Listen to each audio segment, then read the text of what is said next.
The French police have finished evacuating refugees from a makeshift camp in northeast Paris. Police say more than 3,800 refugees at the camp in Stalingrad area have been cleared.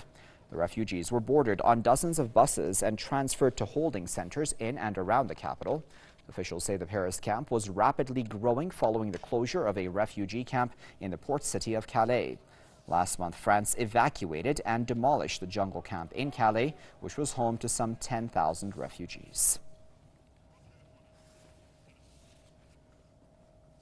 To discuss that further, we're now joined by Mr. Gearóid Ó Colmáin, who is an author and a journalist, and he's joining us live now on the line from the French capital, Paris.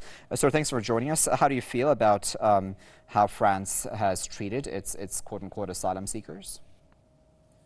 Well, the quote-unquote asylum seekers agenda is quite complicated. There are many aspects to consider here. Well, first of all, the destabilisation of all of these countries by the United States, France, the NATO countries and Israel is the first thing to mention. All these countries have been more or less destabilised and destroyed, going right across North Africa, down into Central Africa, and of course the Middle East, and the current crisis there being the ongoing war against Syria, which is of course constantly described as a civil war, when in fact it is an invasion supported by the West. So that's the first thing to say. The second aspect of this is that those in power want to create a sort of an artificial electorate. Abstentionism in voting in Europe is at an all-time high. So young people are not voting anymore, and they want to create a dependent population.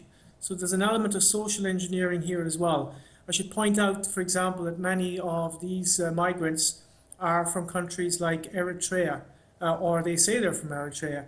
Eritrea is currently experiencing sanctions imposed by the United States because it refuses to submit to U.S. hegemony in the Horn of Africa. Now, the U.S. has a program of siphoning off, if you like, youth from that country and using that as a weapon against the country. I've confirmed that myself recently here with Eritrean government officials. They see it as a war against their country, the way in which the US is manipulating youth, encouraging them to leave Eritrea and go to Europe, when the country is effectively under an economic war by the United States. So that's one aspect of it. You'll see a lot of these will form in Eritrean, let's say, an Eritrean diaspora, which the authorities here hope can be then used against that country when they decide to pursue further measures of aggression against them. So that's another aspect of it. Another country we see a lot mentioned in the refugee crisis is Sudan. Sudan has had two major destabilizations in the last 20 years. You had a civil war fomented by the United States and Israel.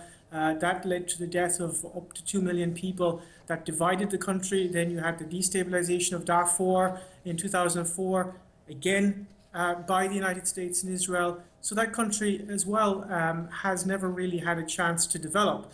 So all these things need to be taken into consideration when we consider the refugee crisis. You have an oligarchy financing the transportation of refugees into Europe. People like Soros want to create social tension by giving a certain amount of refugees or migrants, if you like, pensions or sustenance, which of course will create tensions in working class districts of places like Greece and Italy and so on, where people are desperately poor.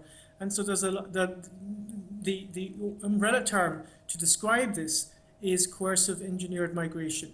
So these aspects of the crisis are not being discussed by the media. What you have is first of all, lies about all of the foreign wars that the West has caused, and then secondly, a false a false sense of welcome for these refugees promoted by the media, when in fact they have not addressed the causes of the crisis in any shape or form.